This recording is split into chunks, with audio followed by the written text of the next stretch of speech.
रसूल अकरम सल्लल्लाहु अलैहि वसल्लम की सीरत का एक अहम पहलू वो दावत व तबलीग के हवाले से है। हर शख्स दीन के बारे में जो जानता है उसकी कोशिश होती है कि जो उसे पता है वो बात दूसरों को भी बताए। अल्लाह ताला का ये हुक्म भी है, अल्लाह के रसूल सल्लल्लाहु अलैहि वसल्लम का भी ये हुक्म है कि बल्लिगु अन्नी वलौ आया, कि अगर किसी के पास मेरा एक फरमान भी या एक आयत भी मौजूद है तो दूसरों तक पहुंचाए। दावत का काम करना अल्लाह ताला को बहुत पसंद है, लेकिन इस रास्ते में जब इंसान किसी को अच्छी बात बता रहा होता है, दीन की कोई बात बता रहा होता है, तो जिस चीज का सामना करना पड़ता है वो ये है कि कई दफा मुखातब जिससे आप बात कर रहे हैं वो आपकी बात को नजरअंदाज करता है। कई दफा उसका रवैया आगे से तलख भी हो सकता है, आपको अजियत भी पहुंच सकती है, आपको नागवार भी उसकी बात गुजर सकती है। अल्लाह ताला ने कुरान मजीद में लुकमान हकीम के हवाले से नकल किया कि उन्होंने अपने बेटे से ये कहा कि नमाज कायम करना, नेकी का हुक्म देना और बुराई से रोकना, वस्बिर अला मा असाबक, और इस राह में जो तकलीफ आए उस पे सब्र करना है। इन्ना ज़ालिका मिन अज़्मिल उमूर, ये बहुत बड़े कामों में से है कि इंसान दावत पेश करके फिर उस राह में आने वाली तकलीफ जो है उस पे सब्र करे। दूसरी बात यह है कि हम लोग जब कोई दीन की बात सीख लेते हैं, बुराई छोड़ने की अल्लाह में तौफीक देता है, नेकी करने की तौफीक देता है, तो हम दूसरे लोगों को भी अपने लेवल पे लाकर परखने की और उनके साथ रवैया इख्तियार करने की कोशिश करते हैं। हम ये समझते हैं कि जैसे हम हराम से बच रहे हैं, हम गलत बात छोड़ रहे हैं, हम नमाज का एहतमाम कर रहे हैं, ये बंदा ऐसे क्यों नहीं कर रहा।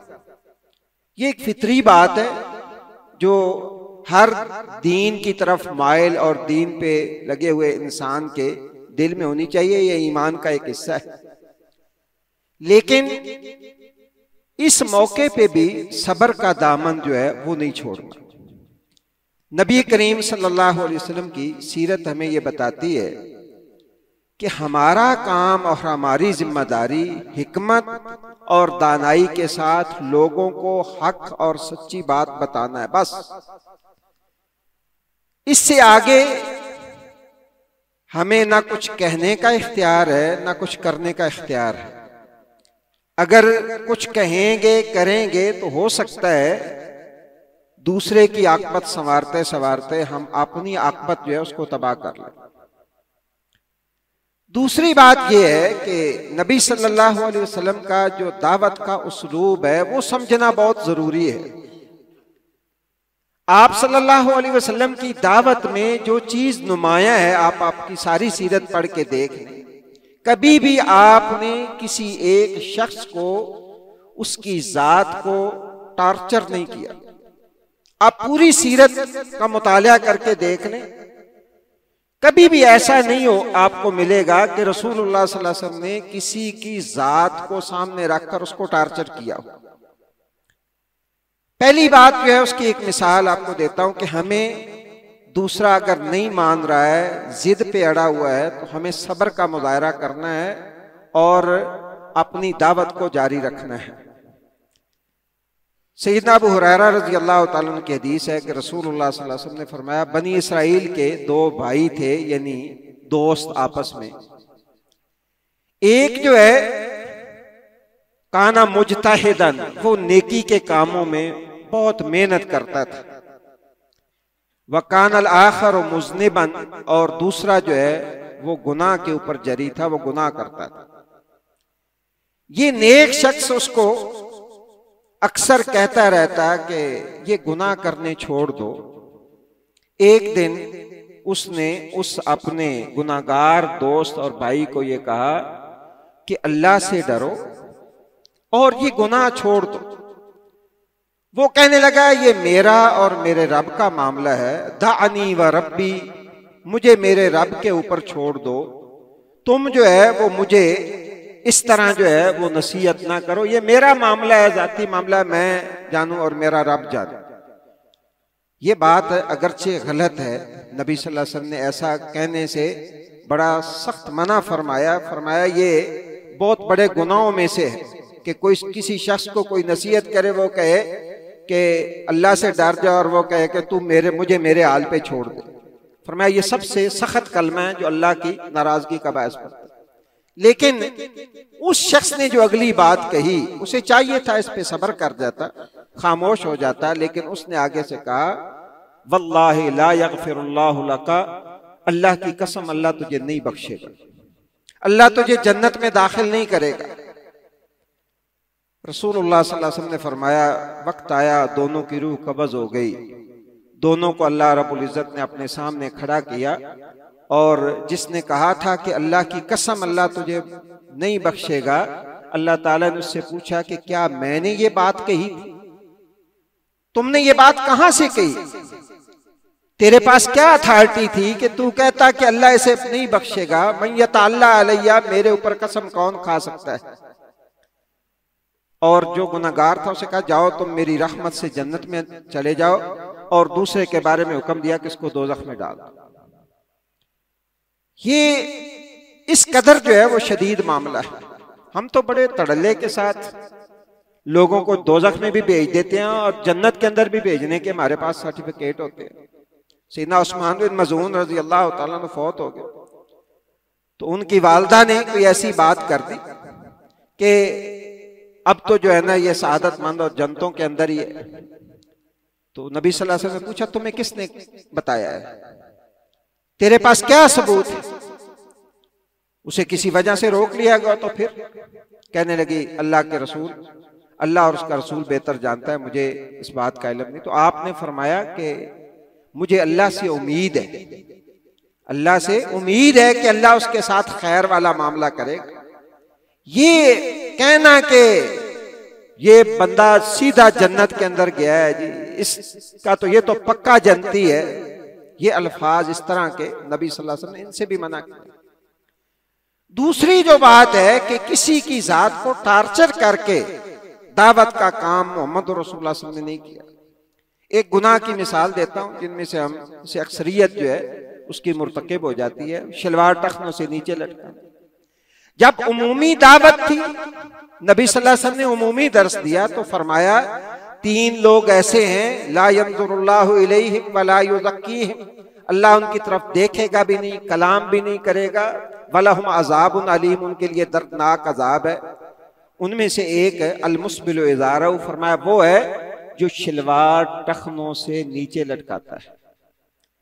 लेकिन जब इनफरादी दावत का मौका आया है, आपने किसी शख्स को उसके उस अमल की निशानदेही की है, तो फिर आपका अंदाज ये नहीं रहा। 2 वाक़यात हमारे सामने हैं। सैयदना अब्दुल्लाह रज़ी अल्लाह तआला अन्हु नबी सल्लल्लाहु अलैहि वसल्लम के पास से होके जाते हैं तो उनकी शलवार टखनों से नीचे है। आप सल्लल्लाहु अलैहि वसल्लम वहां ये वईद नहीं सुनाते, बल्कि आप फरमाते हैं इन कुंत अब्दुल्ला फरफा इज़ारका, ओ भाई अब्दुल्ला हो ना तुम, अल्लाह के बंदे हो, अगर तुम अल्लाह के बंदे हो तो फिर शलवार टखनों से ऊंची कर लो। अंदाज जो है वो बदल गया जब किसी खास शख्स को नबी सल्लल्लाहु अलैहि वसल्लम ने समझाया है, तो ऐसा खूबसूरत अंदाज इख्तियार किया है कि उसके अंदर कोई ऐसी बात नहीं थी जो उसको चुभती या जो है वो उसे नाउमीदी की तरफ ले जाती, बल्कि फरमाया अगर तुम अब्दुल्ला हो तो अपनी शलवार ऊपर कर दो। सैयदना खुरैम असदी रज़ी अल्लाह तआला मुसलमान होते हैं, नबी सल्लल्लाहु अलैहि वसल्लम के पास आते हैं, लंबे लंबे बाल रखे हुए हैं और शलवार टखनों से नीचे है। रसूलुल्लाह सल्लल्लाहु अलैहि वसल्लम ने जैसे हम जैसे कमज़ोर लोग और इन चीज़ों से नाआशना लोग करते हैं कि तेरी शलवार टखना तो नीचे, ये तुम्हें पता नहीं है कि ये जो है ना वो दोज़ख में ले जाने वाला अमल है। रसूलुल्लाह सल्लल्लाहु अलैहि वसल्लम ने यहां और भी खूबसूरत अंदाज अख्तियार किया, उसे कुछ नहीं कहा। वो नए नए मुसलमान थे, वो चले गए, आपने फरमाया निअमर रजुल खुरैम लौला तूल जुम्मतिही, कि खुरैम कितना अच्छा आदमी है, अगर ये इसके बाल जरा छोटे हो जाए ना, ये जो इसके लंबे बाल हैं ये छोटे, और इसकी शलवार टखनों से ऊंची हो जाए, ये इसकी शलवार लंबी ना होती, बाल लंबे ना होते तो खुरैम कैसा अच्छा आदमी। ये बात जाके किसी ने बता दी सैयदना खुरैम रजी अल्लाह ताला अन्हु को, उन्होंने फौरन शलवार भी काट दी, बाल भी फौरन काट दी। ये रसूलुल्लाह सल्लल्लाहु अलैहि वसल्लम की सीरत का जो पहलू है, ये हमें अपने मामलात में, अपनी दावत में और अपनी जिंदगी के अंदर सामने रखना चाहिए। आज माई हलीमा की लोरियां तो हम सुनते हैं, और लोरियां सुनाने वाले भी सुनते हैं, हम बड़े मजे के साथ सुनते हैं, और डाची जो है ना वो भी हम सुनते हैं जी डाची लेके जा रही थी। जो किरदार है रसूलुल्लाह सल्लल्लाहु अलैहि वसल्लम की सीरत का, जो अपनाने वाली चीजें हैं, आज हम उनसे दूर होते चले जा रहे हैं। हमारी जिंदगी के अंदर रसूलुल्लाह सल्लल्लाहु अलैहि वसल्लम की सीरत जो है वो नजर आनी चाहिए। आप सल्लल्लाहु अलैहि वसल्लम का किरदार हमारे किरदार के अंदर नजर आना चाहिए, जो असल मतलूब है दीन का, जो शरीयत का मतलूब है। अल्लाह मुझे भी और आपको भी अमल की तौफीक दे। सुब्हानक अल्लाहुम्मा व बिहम्दिका अशहदु अल्ला इलाहा इल्ला अंता अस्तगफिरुका व अतूबु इलैक।